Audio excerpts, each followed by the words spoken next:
I'm Taylor Ben, 28, an award-winning documentary filmmaker and motivational speaker. The metallic taste of blood filled my mouth as Mrs. Henderson's palm connected with my cheek, the sharp crack echoing through the silent classroom like a gunshot. 23 pairs of eyes stared at me, some wide with shock, others gleaming with a cruel satisfaction that comes from watching someone else's humiliation. "Stupid girl," she hissed, her voice dripping with venom as she towered over my desk.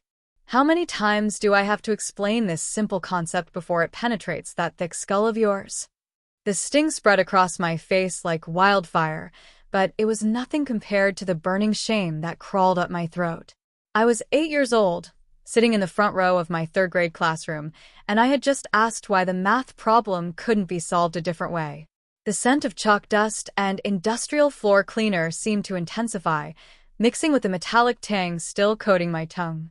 Before I go further, tell me in the comments where you're watching from, and if you're hooked already, a like and subscribe will keep these stories coming. Mrs. Henderson straightened her gray cardigan and smoothed her steel-colored hair back into its severe bun, as if slapping a child was just another item to check off her daily lesson plan.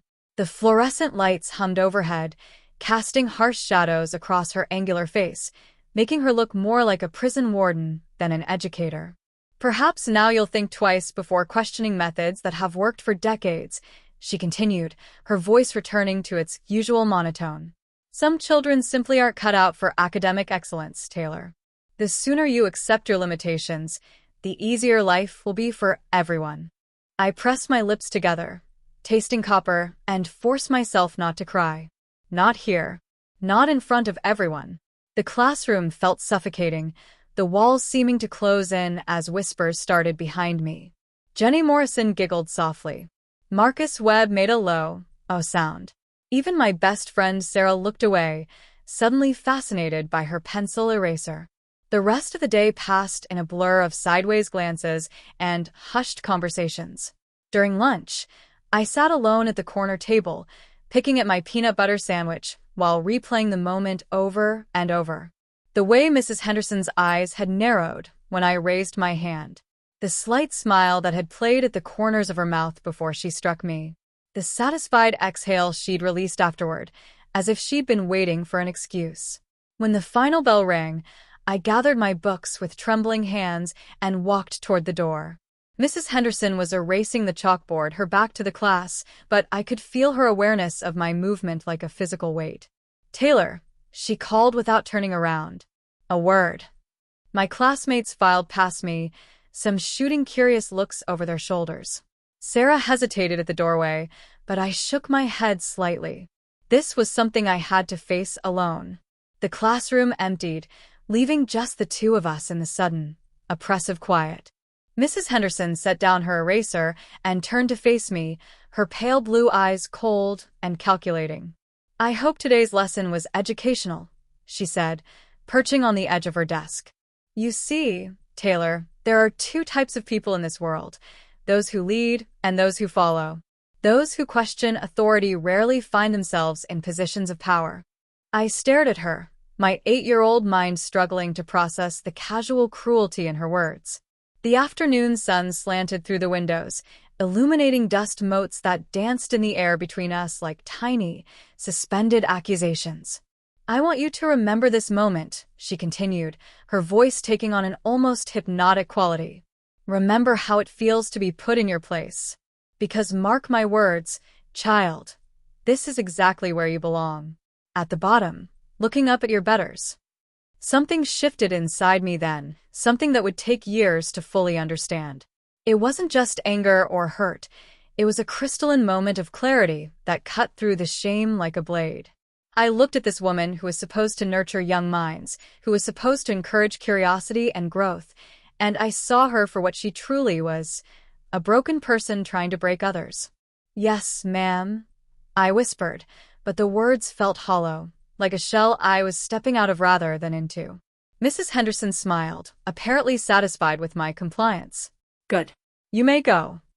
I walked to the door on unsteady legs, my hand on the cool metal handle, when her voice stopped me one final time.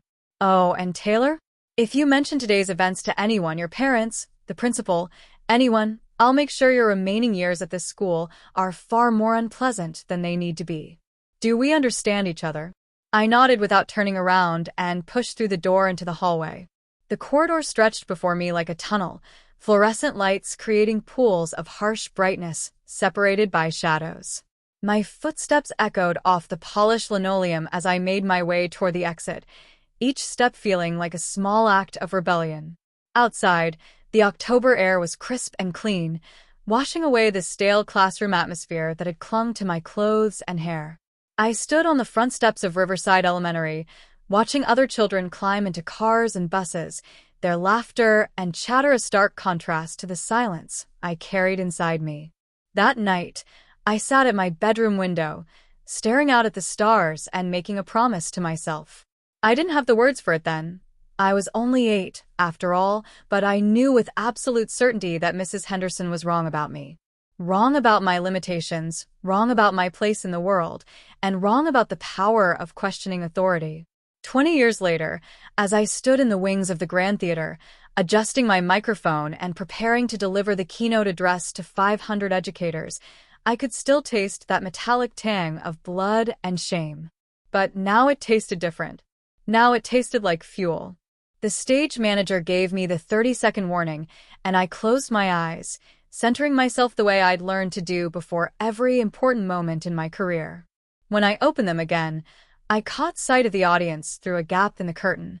And there, in the third row, sat a woman with steel-gray hair and pale blue eyes, wearing the same type of severe cardigan she'd favored 2 decades ago.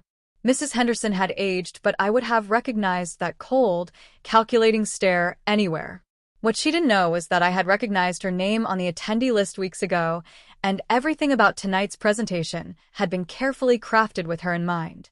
The spotlight hit me like a physical force as I stepped onto the stage, but instead of the usual rush of adrenaline I felt before speaking engagements, there was something else coursing through my veins tonight. Something that tasted like vindication and felt like destiny.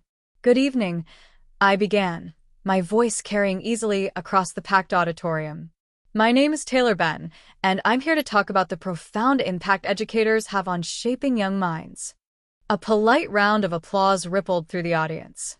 I let my gaze sweep across the sea of faces, deliberately avoiding the third row where Mrs. Henderson sat. Not yet. I needed to build to that moment, to craft this revelation with the same precision I brought to my documentary work. But first, I want to tell you about a little girl who was told she was stupid. The auditorium fell silent. I could feel the shift in energy, the way 500 people suddenly leaned forward in their seats, drawn into the story I was about to weave. This little girl loved to ask questions. She wanted to know why the sky was blue, why flowers grew toward the sun, why math problems couldn't be solved in different ways. She was curious about everything, the way children should be. I began to pace slowly across the stage, my heels clicking against the polished wood in a steady rhythm that seemed to match my heartbeat. One day, this little girl raised her hand in class. She had found an alternative solution to a math problem, and she was excited to share it.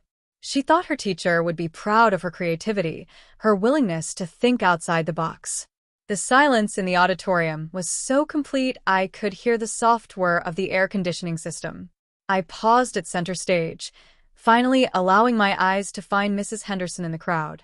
She was sitting perfectly still, her hands folded in her lap, but I could see the tension in her shoulders, the slight tightening around her eyes.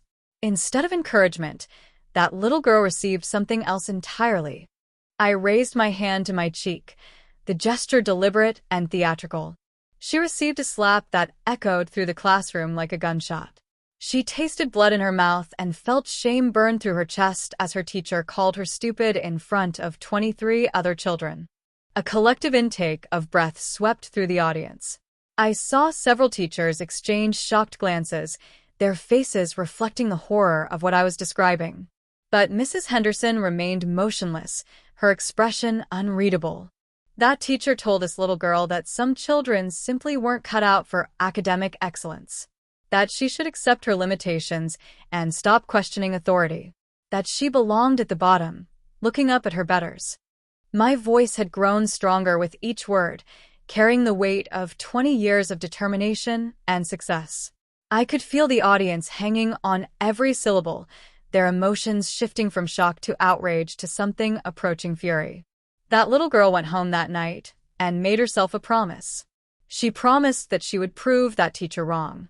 Not just for herself, but for every child who had ever been told they weren't smart enough, creative enough, or worthy enough to dream big.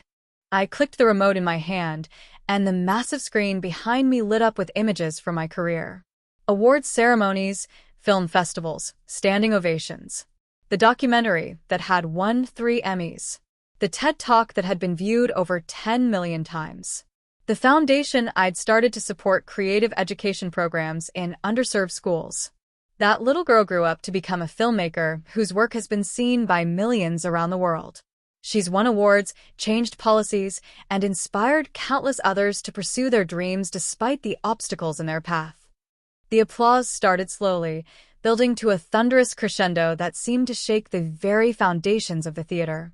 I stood in the center of it all, bathed in light and sound, feeling the weight of every struggle and triumph that had brought me to this moment. But I wasn't finished yet. The teacher who slapped that little girl and called her stupid is here tonight. The applause died instantly, replaced by a silence so profound it felt like the entire auditorium was holding its breath. I could see people turning in their seats, looking around, trying to identify the person I was talking about. She's sitting in the 3rd row, wearing a gray cardigan, probably wondering if I remember her name. All eyes turned toward Mrs. Henderson, who had gone completely pale. Her hands were gripping the armrests of her seat, so tightly her knuckles had turned white. For the first time since I'd known her, she looked small and vulnerable, stripped of the authority that had once made her seem so formidable. "Mrs. Henderson," I said, my voice carrying clearly across the silent auditorium. "I want you to know that I remember everything. Every word you said to me, every look of disgust you gave me, every time you made me feel worthless and small." She was shaking now, her carefully constructed composure crumbling before the eyes of her peers. I could see other teachers in nearby seats shifting uncomfortably, some looking at her with expressions of disgust and disappointment. "But I also want you to know something else," I continued, my voice softening slightly. "I want to thank you." The confusion in the audience was palpable. Mrs. Henderson's eyes widened, clearly not expecting this turn in my narrative. "You see, Mrs. Henderson, you gave me the greatest gift anyone has ever given me. You showed me exactly the kind of educator I never wanted to become. You demonstrated the devastating impact that cruelty and small-mindedness can have on a child's spirit. And in doing so, you lit a fire inside me that has burned for 20 years. I walked to the edge of the stage, closer to where she sat frozen in her seat.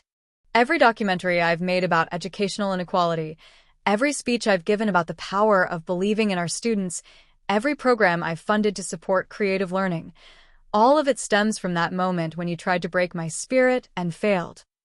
The audience was completely silent now, hanging on every word. I could see tears in some eyes, anger in others, but all of them were focused entirely on this moment of reckoning. "So thank you, Mrs. Henderson, for being such a spectacular failure as an educator that you inspired me to spend my life proving you wrong. Thank you for showing me that the measure of a teacher isn't in their ability to control and diminish, but in their capacity to nurture and inspire." I paused, letting the weight of my words settle over the auditorium like a blanket. "And thank you for giving me the perfect example of what happens when we underestimate the resilience and potential of the human spirit." Mrs. Henderson was crying now, tears streaming down her cheeks as she sat surrounded by hundreds of her colleagues who had just witnessed her public humiliation. But as I watched her, something unexpected happened.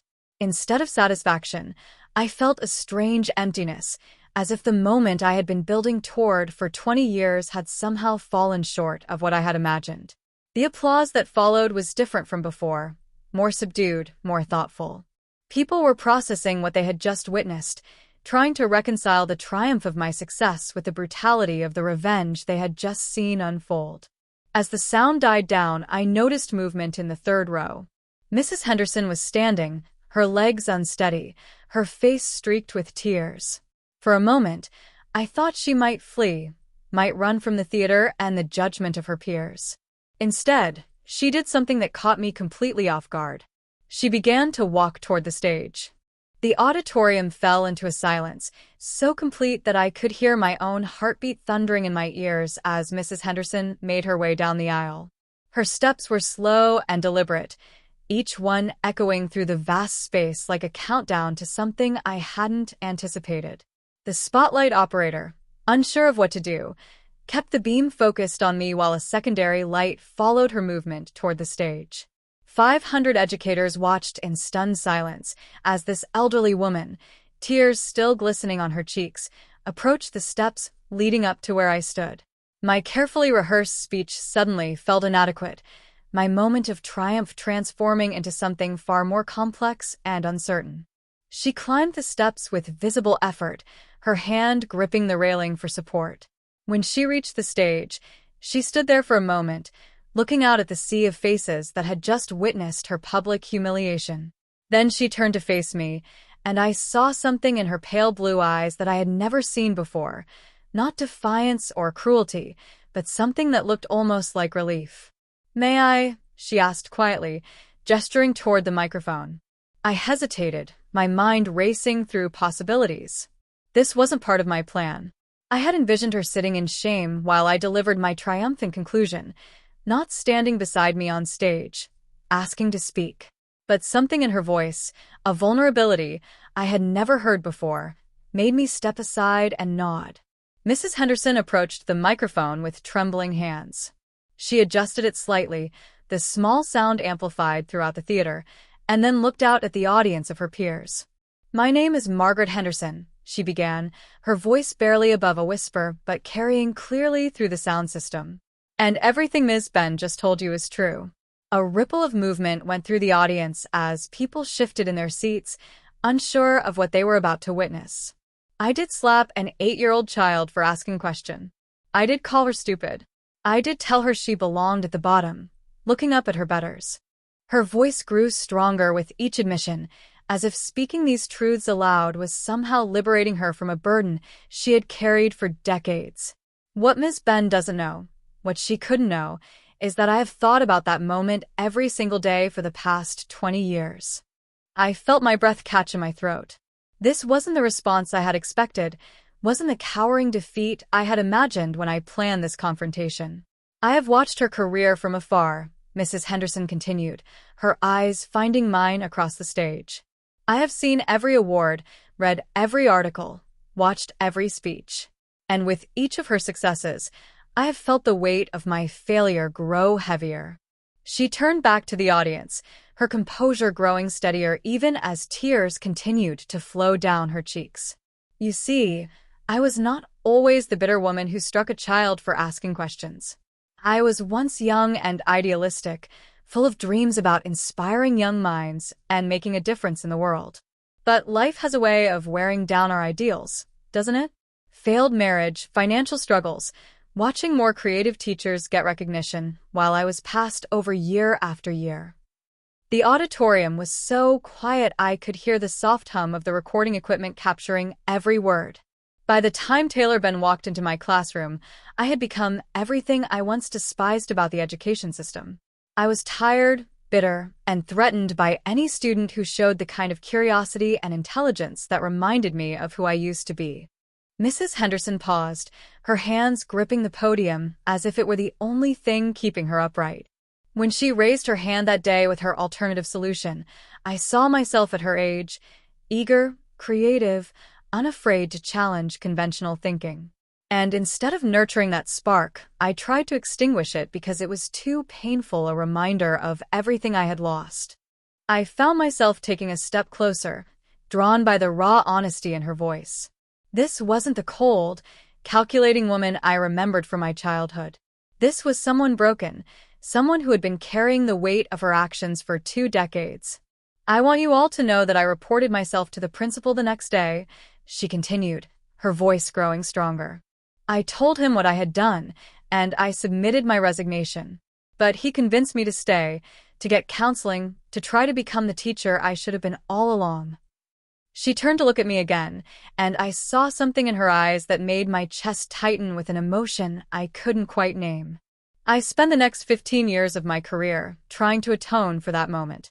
I changed my teaching methods, learned about different learning styles, advocated for students who were struggling or different. I started a program for gifted students who thought outside the box, students like Taylor was.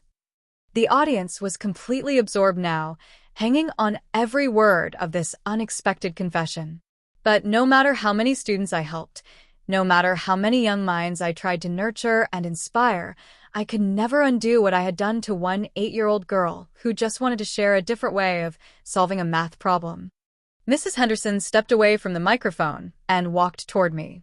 When she was close enough that only I could hear her, she spoke in a voice barely above a whisper. "I know I have no right to ask for your forgiveness, Taylor. What I did was unforgivable. But I need you to know that you were never stupid. You were brilliant and creative and everything a teacher should celebrate in a student. The failure was mine, not yours." I stared at her, this woman who had haunted my memories for 20 years, and felt something shift inside me. The anger I had carried, the fuel that had driven me to this moment of public vindication, began to transform into something else entirely. "I also need you to know," she continued, "that watching you succeed, seeing you become everything I tried to tell you that you couldn't be, has been the greatest source of both pride and shame in my life. Pride because you proved that the human spirit is stronger than one person's cruelty.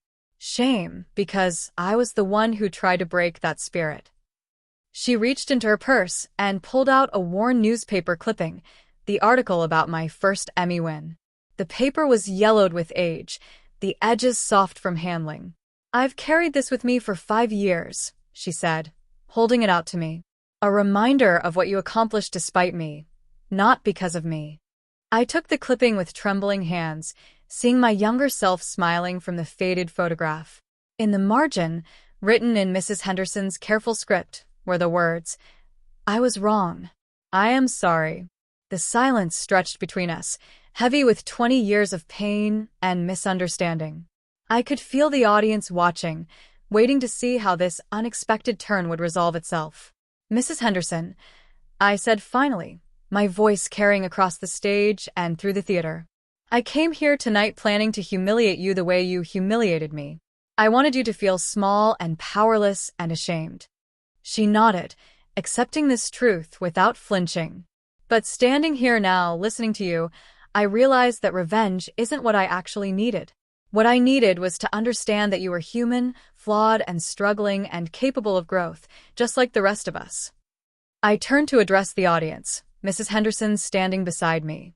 "This is what real education looks like," I said, my voice growing stronger.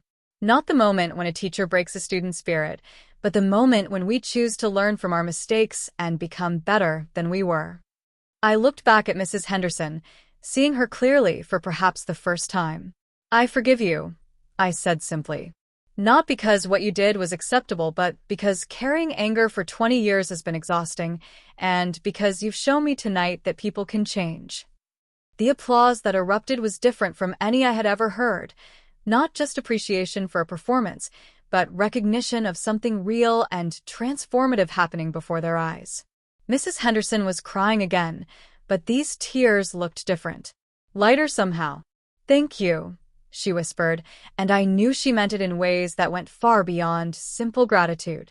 As the applause continued, I realized that this moment, this unexpected confrontation that had become an unexpected reconciliation, would change both of our lives in ways I was only beginning to understand. The little girl who had been slapped and called stupid was finally, truly free.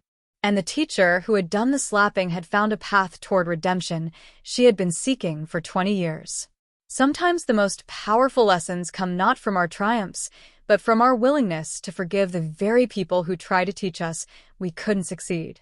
The spotlight faded as we stood together on that stage, two women who had been forever connected by a moment of cruelty, now choosing to be connected by something far more powerful, the courage to heal.